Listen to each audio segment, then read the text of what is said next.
मला माझ्या पिताश्रींनी धोंडे जेवणासाठी बोलवलं. माझ्या डोळ्यात अश्रू आले, कारण माझे वडील वारलेले 1 वर्ष झालं आणि भाऊ सेम माझ्या वडिलासारखे दिसतात. माझे डोळे खरंच अश्रूंनी भरून आले आणि असे माणसं प्राप्त व्हायला भाग्य लागतं. आणि परमेश्वरांनी माझं भाग्य लिहिताना नक्कीच काहीतरी विशेष कृपा माझ्यावर केली. मला मस्कीताई भेटल्या, त्याच्यानंतर गुंडताई भेटल्या.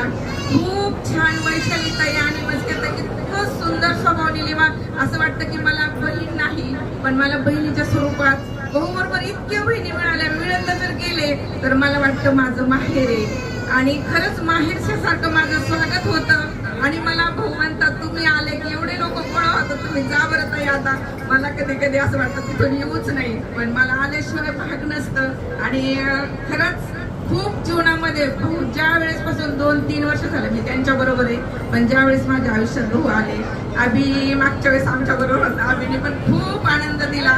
आणि मला खरंच परमेश्वराची मी खूप ऋणी आहे. आणि एवढे छान माणसं मला भेटली. आणि माझे वडील वारले, मला भाऊंकडे बघून अजिबात वाटत नाही की माझे वडील वारलेत. मला भाऊच्या स्वरूपात वडीलच मिळाले. खरंच ती मी परमेश्वराची खूप खूप आभारी आहे. आणि आज मला एक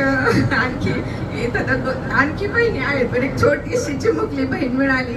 मी आयुष्यभर तिला कधी भाऊ आणि बहीण दोन्ही पण मिळाले, मी तिला आयुष्याच्या शेवटच्या क्षणापर्यंत कधीच विसरणार नाही. प्रत्येक तिच्या क्षणात तिच्या बरोबर राहणार आहे, एवढी परमेश्वराजवळ इच्छा व्यक्त करते आणि माझे 2 शब्द संपवते.